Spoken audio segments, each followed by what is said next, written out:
नमस्कार, मैं हूं डॉक्टर वरुण प्रभा और स्वागत करती हूं आप सभी लोगों का अपने इस चैनल पर।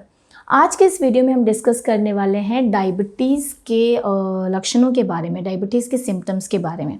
डायबिटीज़ जिससे सभी लोग अच्छे से अवगत हैं, इस नाम से डायबिटीज़ को मधुमेह भी कहा जाता है।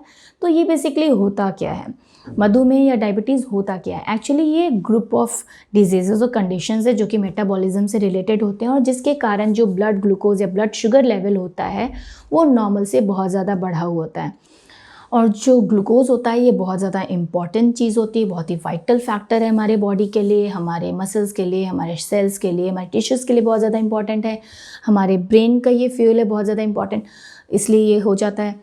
तो इसका जो लेवल होता है ये नॉर्मल से जब बहुत ज़्यादा बढ़ जाता है हमारे बॉडी में, नॉर्मल से बढ़ने के हमारे ब्लड में अगर इसका लेवल नॉर्मल से ज़्यादा होता है तो कई सारे हेल्थ इश्यूज़ इससे हो जाते हैं, बहुत सारे प्रॉब्लम्स शुरू हो जाती हैं। तो बेसिकली डायबिटीज़ में होता क्या है कि जो ब्लड शुगर लेवल होता है वो बढ़ जाता है। तो आज के अपने इस वीडियो में हम यही डिस्कस करेंगे कि जो डायबिटीज़ है या फिर मधुमेह है इसके क्या क्या लक्षण होते हैं, किस तरीके से हम समझ सकते हैं कि जो लक्षण है वो डायबिटीज़ से रिलेटेड है और हमें डॉक्टर को दिखाना चाहिए, हमें कंसल्ट करना चाहिए और इसके जो ट्रीटमेंट है वो स्टार्ट करना चाहिए। लेकिन आगे बढ़ने के पहले अगर अभी तक आपने हमारा चैनल सब्सक्राइब नहीं किया तो जल्दी से जल्दी कर ले ताकि आपका कोई भी अपडेट मिस ना हो। तो आगे बढ़ते हैं।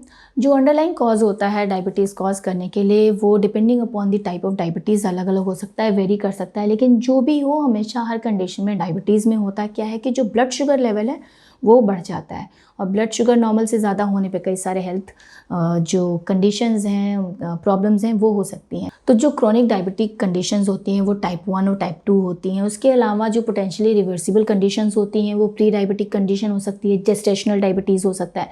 प्री डायबिटिक कंडीशन क्या होती है? प्री डायबिटिक में ये होता है कि जो ब्लड शुगर है वो बढ़ा होता है, नॉर्मल से ज़्यादा होता है लेकिन इतना भी ज़्यादा नहीं होता कि उसको हम डायबिटिक कंडीशन में क्लासीफाई करें, लेकिन अगर वो टाइमली ट्रीट नहीं किया गया तो वो प्रोग्रेस कर सकता है टुवर्ड्स डायबिटीज़। अच्छा, जेस्टेशनल डायबिटीज़ क्या होता है? वो प्रेगनेंसी के दौरान होता है जो कि after delivery of baby normal हो जाता है, रिजॉल्व हो सकता है। तो अब बात करते हैं डायबिटीज़ के लक्षणों के बारे में। तो जो डायबिटीज़ के लक्षण होते हैं वो डिपेंड करते हैं कि जो ब्लड शुगर लेवल है वो कितना बढ़ा हुआ है एंड टाइप ऑफ डायबिटीज़। जैसे कि जो प्री डायबिटिक कंडीशन है, टाइप 2 डायबिटीज़ है, उसमें बहुत ज़्यादा सिम्टम्स नहीं आते हैं लेकिन टाइप 1 में बहुत ज़्यादा सिम्टम्स आने लगते हैं। तो डिपेंड करता है जो शुगर का लेवल है वो भी कितना, ये सारी चीज़ें रिजल्ट करती हैं जो आपके सिम्टम्स नज़र आते हैं। तो अब बात करते हैं जो कॉमन सिम्टम्स होते हैं जो जनरली डायबिटिक कंडीशन में देखे जाते हैं वो कौन कौन से होते हैं।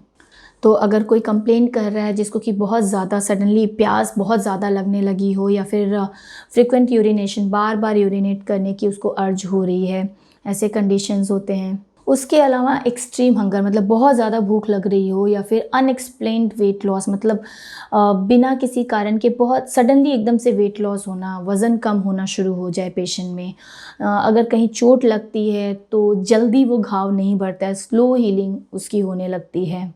उसके अलावा बहुत ज़्यादा थकान, बहुत ज़्यादा आलस, इरिटेबिलिटी, बहुत चिड़चिड़ापन होने लगता है पेशेंट में। जो यूरिन होता है उसमें कीटोन्स प्रेजेंट होते हैं। उसके अलावा विजन इम्पेयरमेंट होने लगता है, देखने में थोड़ी दिक्कत होने लगती है, रिकरेंट इन्फेक्शंस होने लगते हैं, स्किन इन्फेक्शन होने लगते हैं। तो ये जो सारे लक्षण होते हैं ये डायबिटीज़ की कंडीशन में देखे जाते हैं। ये उससे जुड़े कॉमन जो लक्षण हैं, सामान्य लक्षण हैं, ये होते हैं।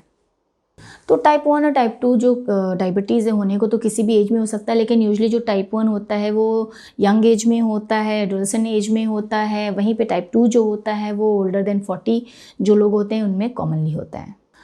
तो कब हमें समझना चाहिए, कब हमें डॉक्टर के पास जाना चाहिए अगर ऐसे कोई लक्षण दिखते हैं?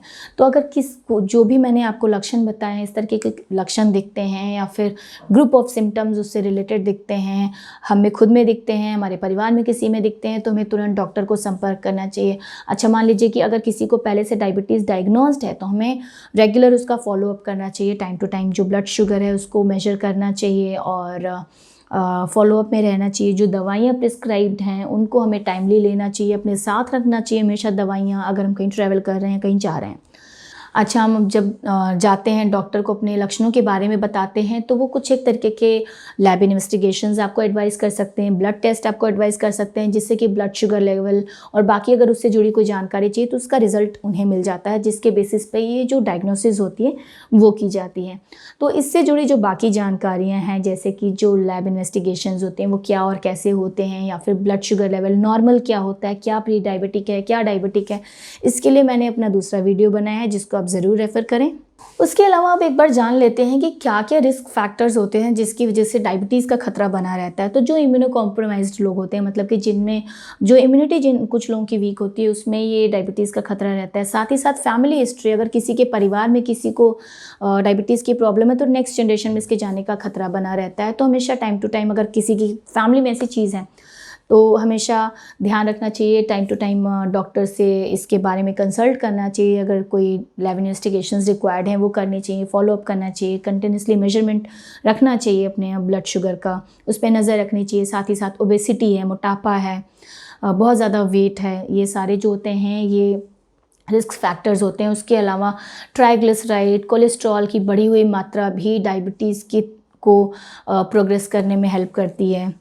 तो ये सारे जो बेसिक रिस्क फैक्टर्स होते हैं उसके बारे में हमने बात किया। उसके अलावा अगर डायबिटीज़ को टाइमली क्योर नहीं किया जाता है, टाइमली ट्रीट नहीं किया जाता है, प्रॉपर मैनेजमेंट डायबिटीज़ का नहीं होता है, तो कई सारे कॉम्प्लिकेशंस इसकी वजह से हो सकते हैं। जैसे कि किडनी की प्रॉब्लम हो सकती है, यानी कि नेफ्रोपैथीज़ हो सकती हैं, हार्ट से रिलेटेड प्रॉब्लम्स हो सकती हैं, रेटिनोपैथी यानी कि आँख से जुड़ी प्रॉब्लम्स हो सकती हैं, साथ ही साथ नर्व से जुड़ी हुई प्रॉब्लम न्यूरोपैथीज़ हो सकती हैं, हियरिंग इम्पेयरमेंट्स हो सकते हैं।